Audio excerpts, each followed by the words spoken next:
हूँ। आज के वीडियो में छात्रों हम व्याकरण का जो तीसरा टॉपिक है शब्द शक्ति, इस टॉपिक में से भी 2 नंबर का एक प्रश्न आता है, उसके बारे में अध्ययन करेंगे। अब तक ये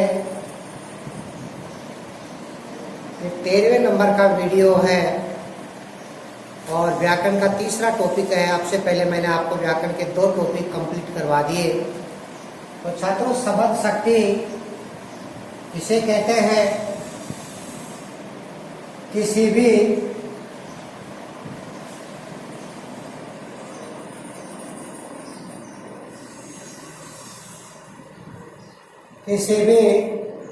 शब्द में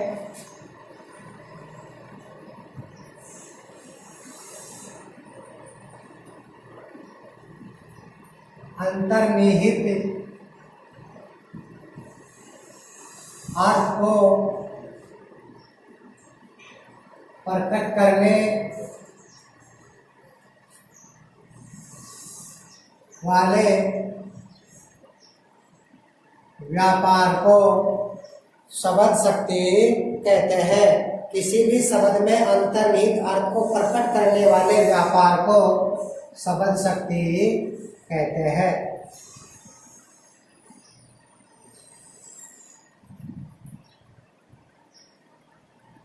ये छात्रों, शब्द शक्ति की परिभाषा आपसे पूछा जाए, शब्द शक्ति किसे कहते हैं? किसी भी शब्द में अंतर्निहित का मतलब होता है छुपा हुआ अर्थ जानने, अर्थ को प्रकट करने वाले व्यापार को शब्द शक्ति कहते हैं। कहने की बात है, कोई भी शब्द है उसका छुपा हुआ अर्थ जानने की शक्ति ही शब्द शक्ति कहलाती है।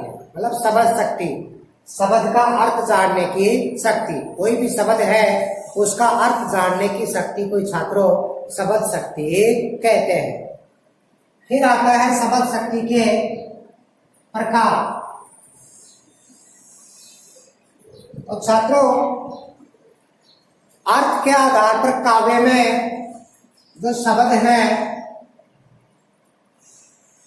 अर्थ के आधार पर काव्य में जो शब्द है वो छात्रों 3 प्रकार के माने गए हैं। पहला है वाचक, दूसरा है लक्षण और तीसरा छात्रों व्यंजक। ये काव्य में जो शब्द हैं वो अर्थ के आधार पर 3 प्रकार के माने गए हैं, वाचक, लक्षक और व्यंजक। इस तरीके से शब्द शक्ति भी कितने प्रकार की हुई? 3 प्रकार की, क्योंकि शब्द का अर्थ के आधार पर शब्द कितने प्रकार के होते हैं? 3 प्रकार के। और शब्द का अर्थ जानने की शक्ति क्या कहलाती है? शब्द शक्ति।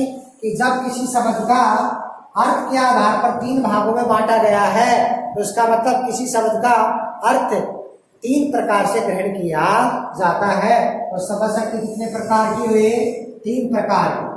पहले अभिधा शब्द शक्ति, दूसरी लक्षणा शब्द शक्ति और तीसरी व्यंजना शब्द शक्ति। समझ गए होंगे कि काव्य में शब्द है वो अर्थ के आधार पर 3 प्रकार के हैं। कौन कौन से? वाचक, लक्षक और व्यंजक। उस तरीके से शब्द शक्ति भी कितने प्रकार की हो गई? 3 प्रकार की। क्योंकि शब्द शक्ति किसे कहेंगे? किसी शब्द का अर्थ जानने की शक्ति को क्या कहते हैं? शब्द शक्ति। और शब्द अर्थ के आधार पर कितने प्रकार के बताए? 3 प्रकार के। तो उस हिसाब से शब्द का अर्थ जानने की शक्ति भी कितने प्रकार की है? 3 प्रकार की, अभिधा, लक्षणा व व्यंजना। अब हम इनका बारी बारी से अध्ययन करेंगे। सबसे पहले देखेंगे अभिधा शब्द शक्ति।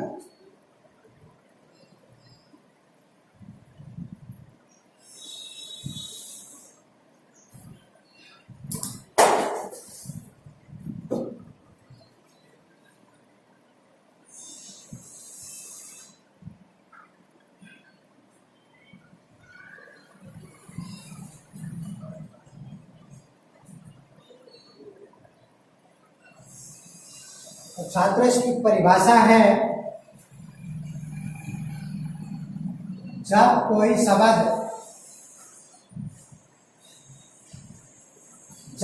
शब्द अपने मुख्य अर्थ को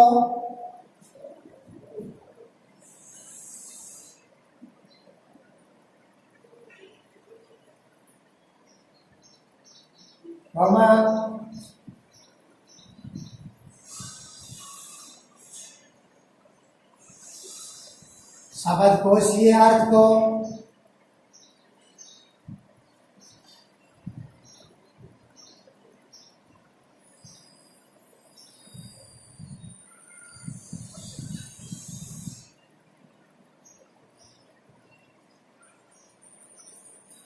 करता है।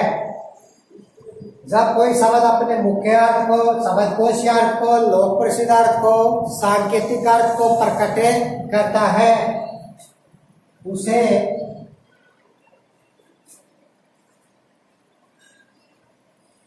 वाचक शब्द,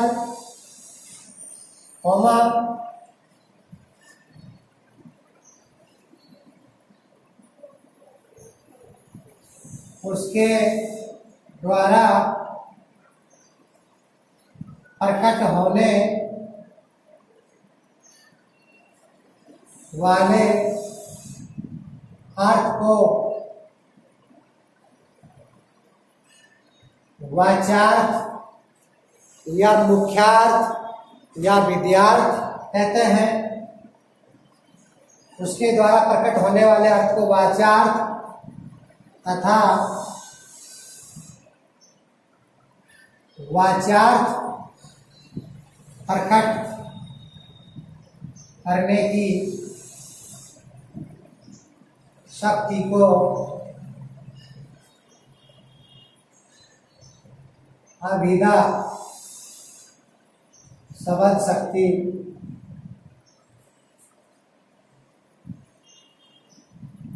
कहते हैं।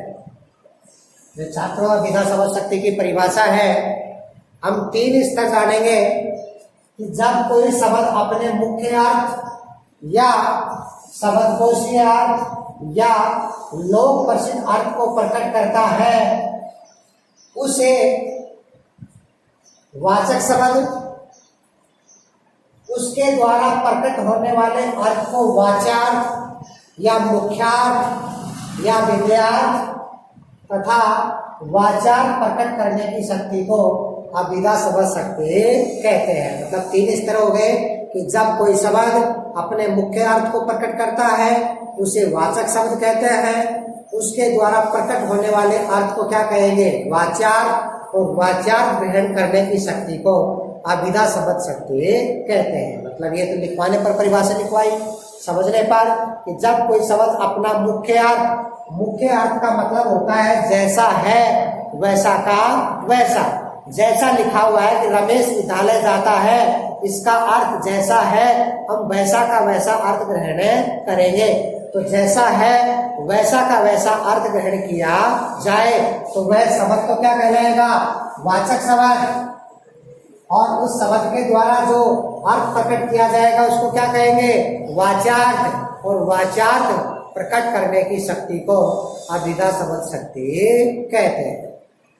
अब छात्रों, शब्द का मुख्य अर्थ ग्रहण करने के कारण अभिधा शब्द शक्ति को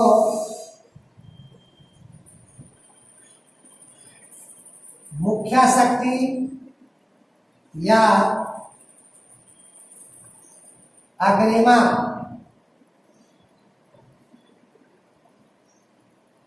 शब्द शक्ति के नाम से भी जाना जाता है। कि मुख्य अर्थ प्रकट करने के कारण, मतलब जैसा है वैसा का वैसा अर्थ प्रकट करने के कारण अभिधा शब्द शक्ति को मुख्य शक्ति या अग्रिमा शब्द शक्ति के नाम से जाना जाता है। कि जैसे जयपुर राजस्थान की राजधानी है। तो छात्रों, इस वाक्य का जैसा है हम वैसा का वैसा अर्थ ग्रहण करेंगे, कोई इससे हट करके अर्थ ग्रहण नहीं करेंगे। तो जहां किसी शब्द का मुख्य अर्थ ग्रहण किया जाए तो वे शब्द तो क्या कहलाएंगे, वाचक, और उनके द्वारा जो अर्थ ग्रहण किया जाएगा वो क्या कहलाएगा, वाच्यार्थ, और वाच्यार्थ ग्रहण करने की शक्ति क्या कहलाएगी, अभिधा शब्द शक्ति। इस प्रकार से छात्रों 3 स्टेप में हम इसकी परिभाषा याद करेंगे कि जब किसी शब्द का मुख्य अर्थ ग्रहण किया जाए उसे मुख्य अर्थ ग्रहण किया जाए, वे शब्द वाचक शब्द, उनके द्वारा जो अर्थ ग्रहण किया जाता है उसे वाच्यार्थ, और वाच्यार्थ ग्रहण करने की शक्ति को अभिधा शब्द शक्ति भी कहते हैं। और मुख्य अर्थ ग्रहण करने के कारण छात्रों इसे मुख्य शक्ति या अभिधा या अग्रिमा शब्द शक्ति के नाम से भी जाना जाता है। अब छात्रों इस अभिधा शब्द शक्ति में जो अर्थ है वो 3 आधार से या 3 प्रकार से ग्रहण किया जाता। पहला है रूढ़ शब्दों के आधार पर, दूसरा है यौगिक शब्दों से जो अर्थ ग्रहण किया जाएगा, और तीसरा है योग रूढ़ जो शब्द होते हैं उन शब्दों से भी जो अर्थ ग्रहण किया जाता है वो अर्थ ग्रहण करने की शक्ति भी क्या कहलाती है, अभिधा शब्द शक्ति। तो मैं थोड़ा इनके बारे में आपको बता देता हूँ कि रूढ़ शब्द क्या होते हैं, कि वे शब्द नाम से स्पष्ट हो रहा है, रूढ़ मतलब परंपरागत, प्राचीन, पुराने, कि वे शब्द जो अपने अर्थ के लिए आज से नहीं प्राचीन समय से उसी अर्थ के लिए प्रयुक्त होते आ रहे हैं, उन शब्दों को छात्रों रूढ़ शब्दों के नाम से जाना जाता है। जैसे गाय है छात्रों, लड़का है, पेड़ है, ये छात्रों क्या है, रूढ़ शब्द है। गाय को ही गाय कहा जाता है, लड़के को ही लड़का कहा जाता है, पेड़ को ही पेड़ कहा जाता है। अब गाय का जो हम अर्थ ग्रहण करेंगे, क्या गाय, तो ये अर्थ ग्रहण हम आज से नहीं करते आ रहे, प्राचीन समय से गाय शब्द का अर्थ छात्रों गाय ही ग्रहण किया जाता है, आज से नहीं प्राचीन समय से। तो ऐसे शब्दों को क्या कहेंगे, हमें रूढ़ शब्द कहेंगे। तो रूढ़ शब्दों से भी जो अर्थ ग्रहण किया जाएगा वो अर्थ ग्रहण करने की शक्ति भी छात्रों क्या कहलाएगी, अभिधा शब्द शक्ति। फिर दूसरा आता है यौगिक। नाम से स्पष्ट हो रहा है कि 2 अलग अलग शब्दों के योग से बनने वाले वे शब्द जो अलग अलग होने पर अपना अर्थ प्रकट करते हैं, वो ही अर्थ छात्रों मिलने पर प्रकट करें, उन्हें यौगिक शब्द कहते हैं। और यौगिक शब्दों से छात्रों जो अर्थ ग्रहण किया जाता है उस अर्थ ग्रहण करने की शक्ति को भी क्या कहेंगे, अभिधा शब्द शक्ति। जैसे एक छात्रों विद्या और दूसरा शब्द है आल। अब विद्या का अर्थ क्या होता है, शिक्षा, और आलय का मतलब होता है घर या भवन, शिक्षा का भवन। अब दोनों को मिला देंगे छात्रों हमें, तो क्या बन जाएगा, विद्यालय। अब यहाँ आपको एक गौर करना है कि यौगिक शब्द किसे कहेंगे, कि 2 अलग अलग शब्दों के योग से बनने वाले वे शब्द जिनको अलग अलग करने पर जो अर्थ निकलता है वही अर्थ दोनों को मिलाने पर निकले, उन्हें यौगिक शब्द कहते हैं। अब देखो ये विद्या भी एक अलग शब्द था और आलय भी एक अलग शब्द है। विद्या का अर्थ क्या होता है, शिक्षा, और आलय का अर्थ होता है घर या भवन।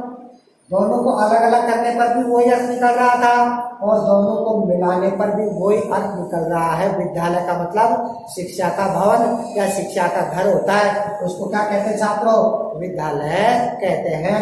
तो ऐसे शब्दों से भी जो अर्थ लिया जाता है वो अर्थ लेने की शक्ति छात्रों क्या कहलाती है, अभिधा शब्द शक्ति।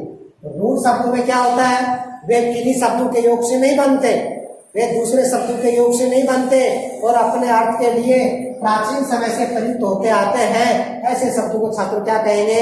रूढ़ शब्द। और रूढ़ शब्दों से जो अर्थ लिया जाता है वो अर्थ लेने की शक्ति छात्र क्या है? अभिधा शब्द शक्ति। और यौगिक शब्दों से भी जो अर्थ लिया जाता है वो अर्थ लेने की शक्ति को छात्र क्या कहेंगे? अभिधा शब्द शक्ति। तो समझ में आ गया होगा रूढ़ शब्द क्या होते हैं और यौगिक शब्द क्या होते हैं। एक बार फिर से बता देता हूं मैं। रूढ़ शब्द जो दूसरे शब्दों के योग से नहीं बनते हैं, जिनके टुकड़े करने पर भी उनका कोई अर्थ नहीं निकले और जो अपने अर्थ के लिए आज से नहीं प्राचीन समय से प्रयुक्त होते आ रहे हैं, ऐसे शब्दों को रूढ़ शब्दों के नाम से जाना जाता है। और छात्रों रूढ़ शब्दों से जो अर्थ ग्रहण किया जाता है वो अर्थ ग्रहण करने की शक्ति छात्रों कौन सी होती है? अभिधा शब्द शक्ति। दूसरा है यौगिक। यौगिक शब्दों की मैंने परिभाषा बताई कि दो अलग अलग शब्दों के योग से बनने वाले वे शब्द कि जिनको अलग अलग करने पर जो अर्थ प्रकट होता है वही अर्थ दोनों को मिलाने पर प्रकट हो, उन्हें यौगिक शब्द कहते हैं। तो छात्रों यौगिक शब्दों से जो अर्थ ग्रहण किया जाता है वो अर्थ ग्रहण करने की शक्ति कौन सी होती है? अभिधा शब्द शक्ति। और तीसरा है छात्रों योग रूढ़ शब्द। दो अलग अलग शब्दों के योग से बनने वाले वे शब्द जिनको अलग अलग करने पर जो अर्थ निकलता है वही अर्थ छात्रों मिलाने पर नहीं निकले, मिलाने पर कोई तीसरा ही विशेष अर्थ प्रकट हो, उन्हें योग रूढ़ शब्दों के नाम से जाना जाता है। और योग रूढ़ शब्दों से जो अर्थ ग्रहण किया जाता है वो अर्थ ग्रहण करने की शक्ति को भी छात्रों क्या कहते हैं? अभिधा शब्द शक्ति कहते हैं। जैसे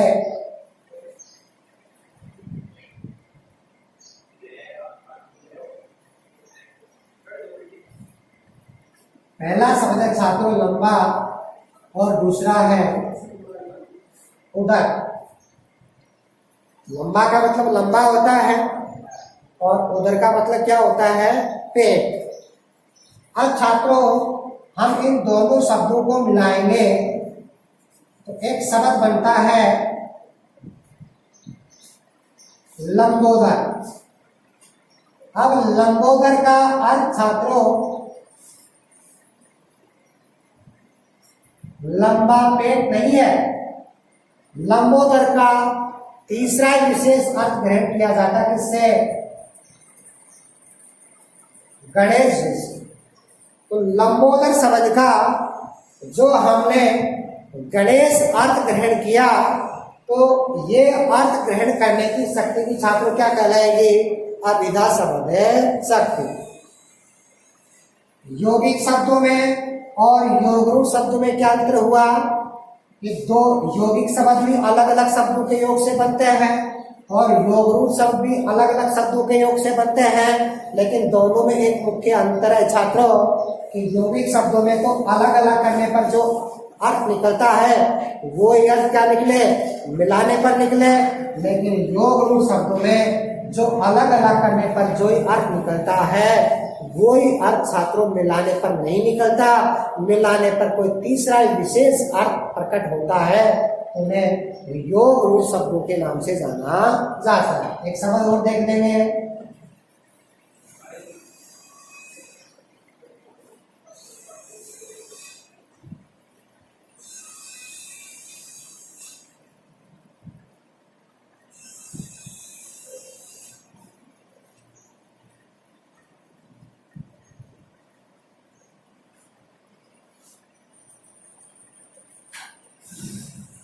दस और एक है आनंद। दस का मतलब होता है 10 और आनंद का मतलब होता है छात्रों मुख। दोनों को मिलाने के छात्रों दशानंद। अब दशानंद का अर्थ 10 मुख नहीं होता छात्रों। दशानंद का तीसरा विशेष अर्थ लिया जाता है किससे? रावण से। अब दशानन का जो रावण अर्थ ग्रहण किया गया, ये अर्थ ग्रहण करने की शक्ति भी छात्रों क्या है? अभिधा शब्द है शक्ति। तो आपको समझ में आ गया होगा कि अभिधा शब्द शक्ति में किसी शब्द का मुख्य अर्थ ग्रहण किया जाता है और किसी शब्द का रूढ़ शब्दों के आधार पर भी अर्थ ग्रहण किया जाता है, या यौगिक शब्दों के आधार पर भी अर्थ ग्रहण किया जाता है, या योग रूप शब्दों के आधार पर भी अर्थ ग्रहण किया जाता है। इस प्रकार से अभिधा शब्द शक्ति में किसी शब्द का मुख्य अर्थ मतलब जैसा है वैसा का वैसा अर्थ ग्रहण किया जाता है, और रूढ़ शब्दों से जो अर्थ ग्रहण किया जाता है वो भी अर्थ ग्रहण किया जाता है, यौगिक शब्दों से जो अर्थ ग्रहण किया जाता है वो भी अर्थ ग्रहण किया जाता है, और योग रूढ़ शब्दों से भी जो अर्थ ग्रहण किया जाता है वो भी अर्थ ग्रहण किया जाता है। और तीसरी एक मुख्य बात है छात्रों, प्राय। ये मैं बता रहा हूँ, प्राय मतलब हर समय, लगभग, संभव है कि जहां यमक अलंकार होता है, वहां छात्रों क्या होता है? यमक अलंकार होता है, वहां प्राय अभिधा शब्द शक्ति पाई जाती है। जहां यमक अलंकार होता है वहां अभिधा शब्द शक्ति पाई जाती है। जैसे हरि ने नारद को हरि रूप दिया। यहाँ छात्रों देखो हरि शब्द की 2 बार आवृत्ति हुई है, और जहाँ किसी पंक्ति में एक शब्द की 2 बार या अधिक बार आवृत्ति हो और अर्थ भी प्रत्येक बार क्या हो? अलग अलग होता है, उसे कौन सा अलंकार कहते हैं? यमक अलंकार। तो जहाँ यमक अलंकार होता है, प्राय, मैं हर समय की बात नहीं कर रहा छात्रों, प्राय वहाँ अभिधा शब्द शक्ति पाई जाती है। तो यहाँ हरि का अर्थ क्या है? भगवान विष्णु ने नारद को हरि, तो यहाँ हरि का अर्थ होता है छात्रों बंदर। हरि का एक पर्यायवाची होता है बंदर। भगवान विष्णु ने नारद को बंदर का रूप दिया। तो कहने का मतलब है कि रूढ़ शब्दों से, यौगिक शब्दों से, योग रूप शब्दों से जो अर्थ ग्रहण किया जाता है वो अर्थ ग्रहण करने की शक्ति होती है अभिधा शब्द शक्ति। तो छात्रों जहाँ प्राय यमक अलंकार होता है वहाँ भी अभिधा शब्द शक्ति पाई जाती है। तो मेरे हिसाब से आप अभिधा शब्द शक्ति बखूबी समझ गए होंगे कि जहाँ किसी शब्द का जैसा है वैसा का वैसा अर्थ ग्रहण किया जाता है उसे अभिधा शब्द शक्ति कहते हैं। कि जैसे रमेश बाजार जाता है तो इसका आप क्या अर्थ ग्रहण करोगे? रमेश बाजार जाता है, जैसा है वैसा का वैसा ही अर्थ ग्रहण करोगे। फिर छात्रों दूसरी शब्द शक्ति आती है लक्षणा शब्द।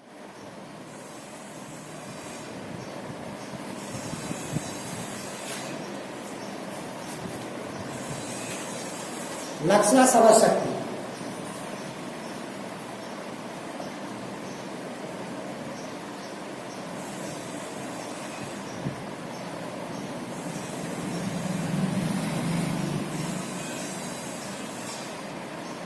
इसकी परिभाषा लिखवा देता हूं मैं।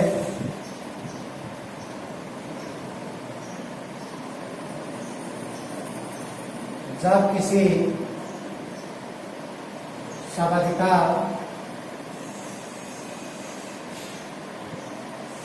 मुख्य अर्थ कह दो या लोक प्रसिद्ध अर्थ कह दो या शब्दकोशीय अर्थ या साक्षात सांकेतिक अर्थ, तो मैं यहाँ एक ही लिखवा देता हूँ कि जब किसी शब्द का मुख्य अर्थ ग्रहण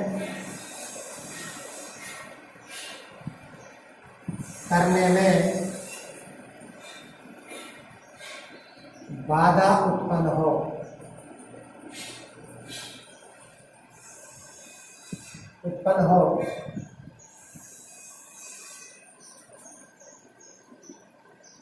उसके बाद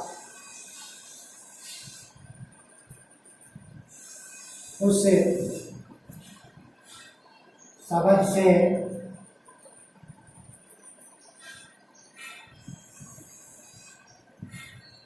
संबंधित उसका कोई अन्य अर्थ ग्रहण किया जाए तब उस शब्द को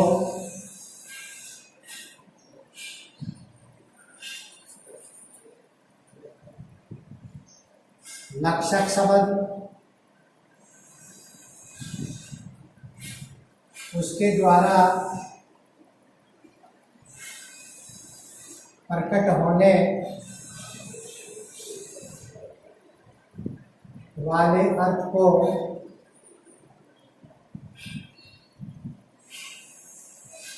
लक्ष्यार्थ व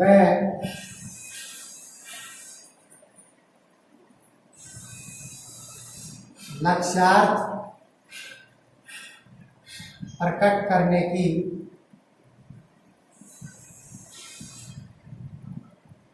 शक्ति को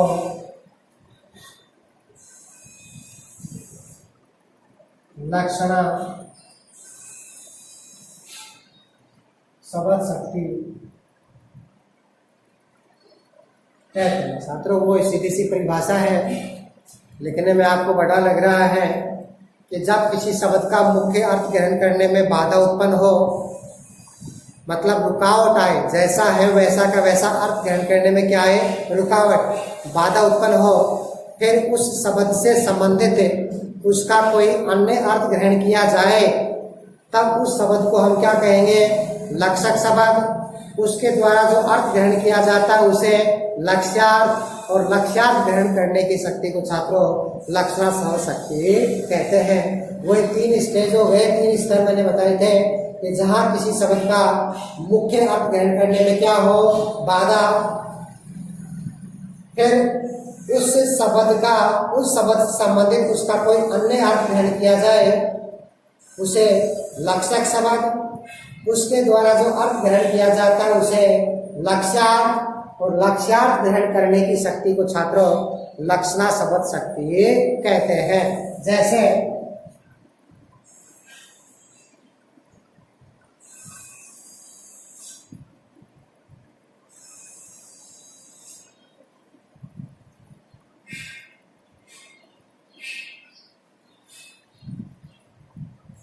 रमेश गधा है, तो इस वाक्य में छात्रों मुख्य अर्थ ग्रहण करने में क्या आ रही है, बाधा। रमेश गधा कैसे हो सकता है, तो मुख्य अर्थ ग्रहण करने में क्या हो गई, बाधा उत्पन्न हो रही है।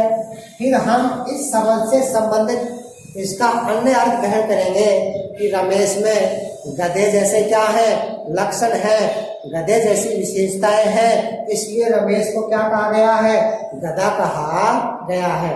तो फिर हमने इसका अन्य अर्थ क्या ग्रहण किया,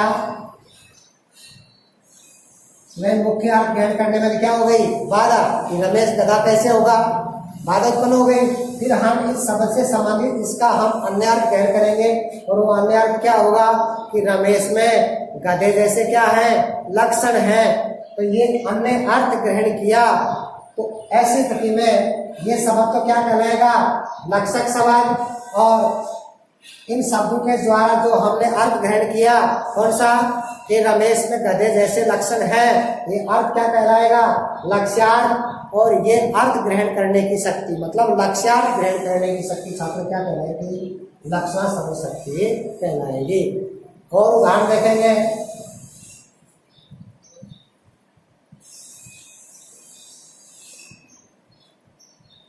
मुंह पर ताला लगा लो, मुंह पर ताला लगा लो।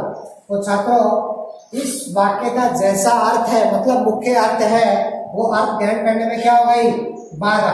मतलब मुंह पर ताला कैसे लगाया जाएगा, तो मुख्य अर्थ ग्रहण करने में क्या हो गई, बाधा। फिर हम इस शब्द से संबंधित इसका अन्य अर्थ ग्रहण करेंगे, क्या अन्य अर्थ क्या होगा इसका, चुप हो जाओ।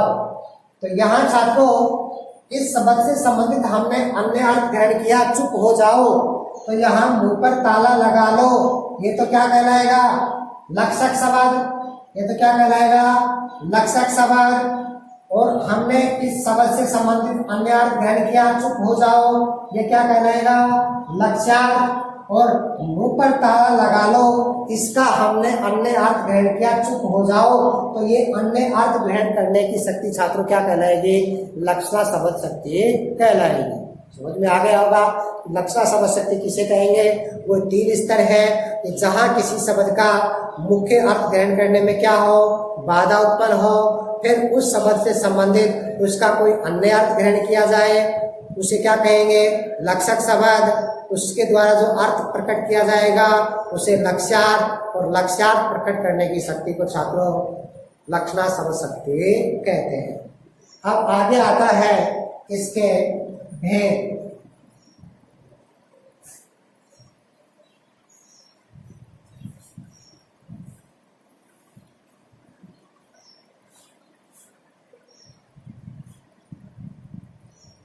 लक्षणा शब्द शक्ति के छात्रों वैसे अगर अपने स्नातक लेवल की बात करें तो लगभग 7-8 प्रकार हैं, लेकिन अपने 12वीं के सिलेबस के मुताबिक या यूँ कहें कि स्कूलिंग स्तर पर इसके मुख्यतः 2 भेद माने गए हैं। पहला है रूढ़ा लक्षणा और दूसरा है छात्रों प्रयोजनवती लक्षण। अब इसमें छात्र हम सबसे पहले देखेंगे रूढ़ा लक्षणा कि रूढ़ा लक्षणा शब्द शक्ति किसे कहेंगे। तो देखो इसके नाम से स्पष्ट हो रहा है रूढ़ा। रूढ़ा का मतलब होता है प्राचीन, परंपरागत या पुराने, कि जहां किसी शब्द का मुख्य अर्थ ग्रहण करने में क्या हो, बाधा हो, फिर किसी रूढ़ि या प्रचलन के आधार पर उसका कोई अन्य अर्थ ग्रहण किया जाता है, तो छात्रों उसे क्या कहेंगे, रूढ़ा लक्षणा शब्द शक्ति कहते हैं। तो परिभाषा मैं आपको लिखवाऊंगा कि जहां किसी शब्द का मुख्य अर्थ ग्रहण करने में बाधा उत्पन्न हो, फिर किसी रूढ़ि या प्रचलन के आधार पर उसका कोई अन्य अर्थ ग्रहण किया जाता है, उसे रूढ़ा लक्षणा शब्द शक्ति कहते हैं। कि जैसे राजस्थान वीर है, राजस्थान वीर है, राजस्थान वीर है। और दूसरा उदाहरण मैंने छात्र आपको दिया था कि मुंह पर ताला लगा लो। तो 2 वाक्य हैं छात्रों कि राजस्थान वीर है, इसका जैसा है वैसा का वैसा अर्थ ग्रहण करने में क्या उत्पन्न हुई, बाधा। अब हम इसका किसी रूढ़ि या प्रचलन के आधार पर उसका अन्य अर्थ ग्रहण करेंगे कि राजस्थान में रहने वाले लोग क्या हैं, वीर हैं। तो राजस्थान वीर है, इसका अर्थ हमने क्या ग्रहण किया कि राजस्थान में रहने वाले लोग क्या हैं, वीर हैं। तो राजस्थान में रहने वाले लोग वीर हैं, ये अर्थ छात्रों आज से नहीं, प्राचीन समय से इस वाक्य के लिए प्रयुक्त होता आ रहा है। इसलिए यहाँ रूढ़ा लक्षणा शब्द शक्ति हो गए। और दूसरा उदाहरण छात्रों मैंने दिया, मुंह पर ताला लगा लो, इसका अर्थ क्या ग्रहण करेंगे हम अन्य कि चुप हो जाओ। तो छात्रों मुंह पर ताला लगा लो, इसका हमने अन्य अर्थ ग्रहण किया क्या, चुप हो जाओ। तो मुंह पर ताला लगा लो इस वाक्य का आज से नहीं, प्राचीन समय से चुप हो जाओ ही अर्थ ग्रहण करते आ रहे हैं। इसलिए इसको क्या कहेंगे, हमें रूढ़ा लक्षणा शब्द शक्ति कहेंगे। तो समझ गए होंगे कि रूढ़ा लक्षणा शब्द शक्ति किसे कहते हैं कि जहां किसी शब्द का मुख्य अर्थ ग्रहण करने में क्या हो, बाधा उत्पन्न हो, फिर उस शब्द का किसी रूढ़ि या प्रचलन के आधार पर कोई अन्य अर्थ ग्रहण किया जाता है, उसे रूढ़ा लक्षणा शब्द शक्ति कहते हैं। और छात्रों यहाँ आपको एक बात और याद करनी है कि जितने भी मुहावरे होते हैं, लोकोक्तियां होती हैं, कहावतें होती हैं, मुहावरे, कहावतें और लोकोक्तियों से छात्रों जो अर्थ ग्रहण किया जाता है, वो अर्थ ग्रहण करने की शक्ति को भी क्या कहेंगे, रूढ़ा लक्षणा शब्द शक्ति कहते हैं। कहने का मतलब कि वे शब्द जिन शब्दों का आज हम जो अर्थ ग्रहण कर रहे हैं वो अर्थ आज नहीं प्राचीन समय से उस वाक्य के लिए वो ही अर्थ प्रयुक्त होता आ रहा हो, उसे रूढ़ा लक्षणा शब्द शक्ति कहते हैं। और दूसरी है छात्रों प्रयोजनवती लक्षणा शब्द शक्ति। इसका परिभाषा छात्र ये होगी, प्रयोजन का मतलब होता है उद्देश्य, जहां किसी शब्द का मुख्य अर्थ ग्रहण करने में बाधा उत्पन्न हो, फिर किसी प्रयोजन या विशेष उद्देश्य की सिद्धि के लिए या किसी प्रयोजन या उद्देश्य को पूर्ण करने के लिए उसका कोई अन्य अर्थ ग्रहण किया जाता है, उसे प्रयोजनवती लक्षणा शब्द शक्ति कहते हैं। दोबारा से परिभाषा देखेंगे कि जहां किसी शब्द का मुख्य अर्थ ग्रहण करने में बाधा उत्पन्न हो, फिर किसी विशेष प्रयोजन या उद्देश्य के सिद्धि के लिए या किसी विशेष प्रयोजन या उद्देश्य को पूरा करने के लिए उसका कोई अन्य अर्थ ग्रहण किया जाता है, वह छात्रों प्रयोजनवती लक्षणा शब्द शक्ति होती है। जैसे भाले प्रवेश कर रहे हैं,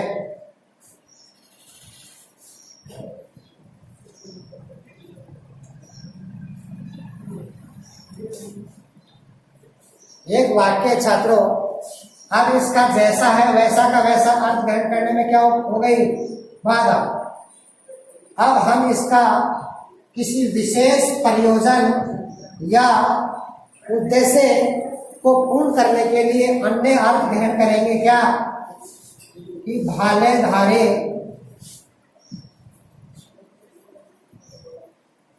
सैनिक प्रवेश कर रहे हैं, ये अर्थ ग्रहण करेंगे छात्रों।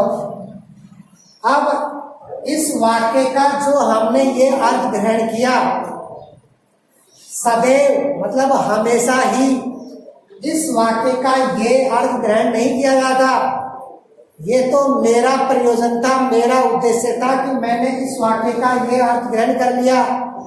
दूसरा व्यक्ति इस वाक्य का अपने हिसाब से दूसरा भी अर्थ ग्रहण कर सकता है, तीसरा व्यक्ति इस वाक्य का अपने हिसाब से तीसरा भी अर्थ ग्रहण कर सकता है। कहने का मतलब है कि यहाँ प्रत्येक इंसान का सोचने का रवैया अलग अलग होता है कि मैं किसी बात को या किसी प्रयोजन को पूरा करने के लिए मेरा कहने का तरीका अलग हो, किसी दूसरे व्यक्ति का कहने का तरीका अलग हो और किसी तीसरे व्यक्ति का कहने का तरीका अलग हो। तो छात्रों, लोगों के कहने के तरीके अलग अलग हो, वो होती है प्रयोजनवती लक्षणा शब्द शक्ति। एक उदाहरण हम देखेंगे कि राकेश का मन पत्थर का है। राकेश का मन पत्थर का है, ये वाक्य छात्रों। अब राकेश का मन पत्थर का कैसे हो सकता है? तो जैसा वैसा का वैसा ग्रहण करने में क्या हो गई, बाधा। फिर हम किसी विशेष प्रयोजन या सिद्धि को पूरा करने के लिए इसका क्या करेंगे, अन्य अर्थ ग्रहण करेंगे। और अन्य अर्थ क्या ग्रहण करेंगे कि राकेश का जो मन है वो पत्थर के समान क्या है, कठोर है। हम ये इसका अर्थ ग्रहण करेंगे। तो राकेश का मन पत्थर के समान कठोर है, इस अर्थ को बताने के लिए मैंने ये वाक्य बोल दिया। अब राकेश का मन पत्थर के समान कठोर है, इस अर्थ को बताने के लिए छात्रों ये मेरा प्रयोजन था कि मैंने इस अर्थ को बताने के लिए ये वाक्य बोल दिया।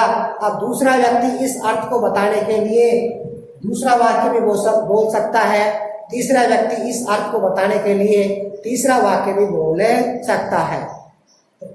दोनों में अंतर क्या हुआ छात्रों कि रूढ़ालक्षणा में तो क्या होता है कि जो वाक्य होता है उस वाक्य का जो अर्थ ग्रहण किया जाता है तो वो अर्थ उस वाक्य के लिए आज से नहीं प्राचीन समय से उस वाक्य का वही अर्थ ग्रहण किया जाता है। तो वो तो होती है क्या रूढ़ालक्षणा। और प्रयोजनवती में क्या होता है छात्रों कि वाक्य होता है, उस वाक्य का जो अर्थ ग्रहण किया जाता है तो अर्थ उस अर्थ को प्रकट करने के लिए मैंने ये वाक्य बोला, तो इस अर्थ को प्रकट करने के लिए मेरा ये वाक्य बोलने का तरीका अलग था, किसी दूसरे का ये वाक्य बोलने का तरीका अलग हो सकता है और किसी तीसरे व्यक्ति का इस अर्थ को प्रकट करने के लिए ये वाक्य बोलने का तरीका अलग हो सकता है। कि जैसे मानो कि कोई छात्र शरारत कर रहा है और मेरे को लगा, मैंने उसको कह दिया कि जैसे उस छात्र का नाम अशोक है, मैंने कह दिया कि अशोक ऊंट है, ये मेरा कहने का तरीका था। अब कोई व्यक्ति दूसरा व्यक्ति अशोक की उस गतिविधियों को देख करके ये भी कह सकता है कि अशोक गधा है, अशोक घोड़ा है। मतलब लोगों के कहने के तरीके क्या होते हैं, अलग अलग होते हैं उस अर्थ को प्रकट करने के लिए। तो वो क्या होती है प्रयोजनवती लक्षणा। एक बार मैं फिर बता देता हूँ कि रूढ़ालक्षणा किसे कहेंगे कि जहाँ किसी शब्द का मुख्य अर्थ ग्रहण करने में क्या हो बाधा हो, फिर किसी रूढ़ि या प्रयोजन या किसी रूढ़ि या प्रचलन के आधार पर उसका कोई अन्य अर्थ ग्रहण किया जाए। इसमें जितने भी कहावतें मुहावरे लोकोक्तियां हैं जो आज से नहीं प्राचीन समय से अपने उस अर्थ के लिए प्रयुक्त होती आ रही है, उनको रूढ़ालक्षणा समझ सकते हैं। और प्रयोजनवती किसे कहेंगे, किसी विशेष उद्देश्य या प्रयोजन की सिद्धि के लिए मुख्य अर्थ से हट करके कोई अन्य अर्थ ग्रहण किया जाता है, उसे प्रयोजनवती लक्षणा समझ सकते कहते हैं। आज के वीडियो में छात्रों इतना ही। अगले वीडियो में हमें व्यंजना समझ शक्ति और व्यंजना समझ शक्ति के भेद और अभिधा लक्षणा और व्यंजना समझ शक्ति में अंतर पढ़ेंगे। धन्यवाद।